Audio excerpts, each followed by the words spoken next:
الله رب العالمین څومره انبیاء کرام دنیا ته رالېږلي په هغه ټولو باندې زموږ ایمان دی. څومره کتابونه الله رب العالمین پیغمبرانو له رسولانو له ورکړي دي د انسانانو د مؤمنانو د هدایت لپاره. په هغه ټولو کتابونو زموږ ایمان دی چې دا حق او سچ کتابونه دي، دا آسماني کتابونه دي او دا د الله رب العالمین پیغام دی. دغه شان الله رب العالمین فرشتي پیدا کړي او نوراني مخلوق ته زموږ په هغې باندې ایمان دی. دغه شان بعض بعد الموت چې کله انسان وفات شي دی به د مرګ نه پس چې کوم دی دا دوباره راپاسي. دا که د دې ځمکې د قبر نه راپاسي، دا که په اور سوځېدلی دی، دا که په اوبو کې غرق شوی دی، خلاصه دا که دا زرې زرې شوی دی، خو یو ورځ به داسې راځي، یو ټایم به داسې راځي چې دا انسان دا به دوباره چې کوم دی هغه راژوندی کېږي، د سره به حساب کتاب کېږي. نو دا چې کوم دی زموږ او ستاسو هغه بنیادي عقاید دي چې د دې نه بغیر یو کس چې کوم دی هغه مسلمان نشي کېدی. که څوک په خولې باندې دا دعوه لري او دغه عقیدې د ده نه وي نو دا تش د خولې مسلمان دی. نو د ایمان هله معتبر کېږي چې کله دغه شان د ده بنیادي عقاید دغه وي.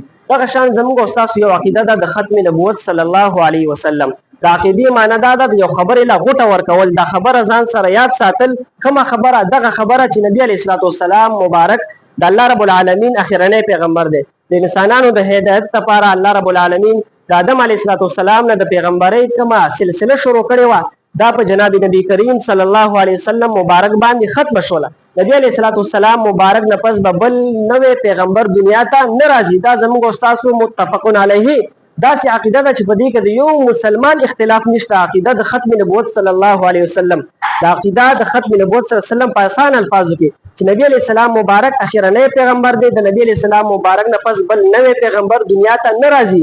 د چا چې دغه عقیده نه وي دا کس دا مسلمان نشي کېدی. د قرآن کریم 100 آیتونه د نبی علیه السلام مبارک څخه د پاسه 200 احادیث په دې خبره دلالت کوي. د قرآن کریم یو حرف یو آیت چې کوم دی زموږ ستا دپاره کافي دی، خو دومره ډېر آیتونه او دومره ډېر احادیث د نبی علیه السلام مبارک هغه په دې باندې راغلي دي. دغه شان د دې عقیدې دپاره د نبی علیه السلام مبارک د زمانې نه صحابه کرام دې دپاره قربانۍ ورکوي وخت په وخت باندې.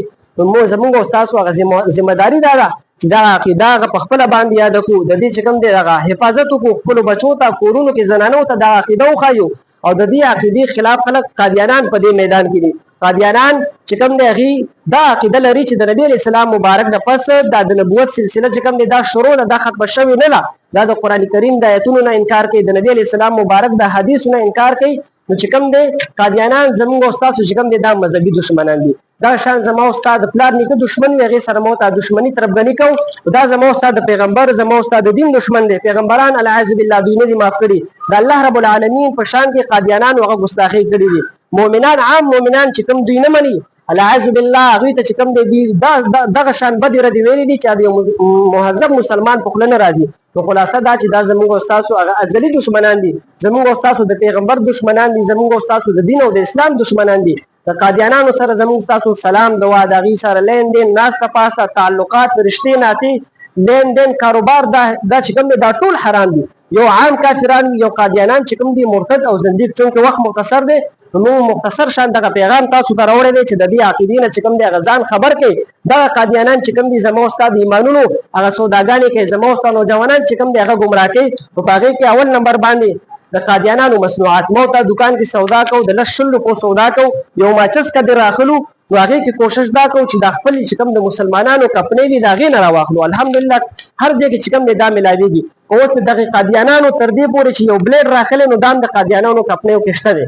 نو که چېرې تاسو دغه مصنوعات د دې کپړې راخلي هغې له فایده ورکوئ، هغه پیسې زما او ستا د ایمان خلاف استعمالېږي. زما او ستا نوجوانانو له د تعلیم لالچ ورکوي، د بهر ملکونو د ویزو لالچ ورکوي. العیاذ بالله یو وخت داسې راشي چې د هغوی د ایمانونو سودا وشي او د ایمان نه هغې خلاص شي. نو اول کوشش به دا کوو چې د دې سره دا مصنوعي معاشي بایکاټ وکړو. سوداګانې دوکاندار ته مو وایي چې موږ له خپلې کمپنیانې سوداګانې تاسو راکوئ، که د 10 روپو شیز ولې نه دی چې ما ورته هغې نه چې کوم دی لږه فایده ورنکړو. دغه پیسې زما او ستا د دین د مذهب خلاف چې کوم دی هغه بیا استعمالېږي. نو الله رب العالمین دې زموږ او ستاسو دغه عقیده چې کوم دی د دې حفاظت را نصیب کړي. او عقیده چې کوم دی یو ځل بیا نبي علیه الصلاة والسلام مبارک د الله رب العالمین اخرنی پیغمبر دی. د بابا آدم علیه السلام نه د نبوت سلسله شروع شوې وه او نبی علیه السلام مبارک باندې دا سلسله ختمه شوله. نبی علیه السلام مبارک نه پس تر قیامته پورې به نوی پیغمبر دنیا ته نه راځي. عیسی علیه السلام به راځي، هغه نوی پیغمبر نه دی بلکې ژوندی الله پاک اسمانونو ته اوچت کړی، قیامت ته نږدې به راکې وځي چې کوم دې زمونږ بل عقیده ده او د ختم نبوت صلی الله علیه وسلم د عقیده دا دغه شان عقیده ده لکه څنګه چې موته د فرض مونږ عقیده لرو، روزه او حج زکات جهاد په موته فرض دی، دغه شان د دې عقیده هغه یاد ساتل په موته باندې فرض دي. په خپل هم دا یاد کړئ، ماشومان او زنانو ته چې کوم دې د عقیده او خای د دې عقیده نه خبر کړئ. اللهم ربنا تقبل منا انك انت السميع العليم وتب علينا انك انت التواب الرحيم. اللهم ربنا اتنا في الدنيا حسنه وفي الاخره حسنه وقنا عذاب النار برحمتك.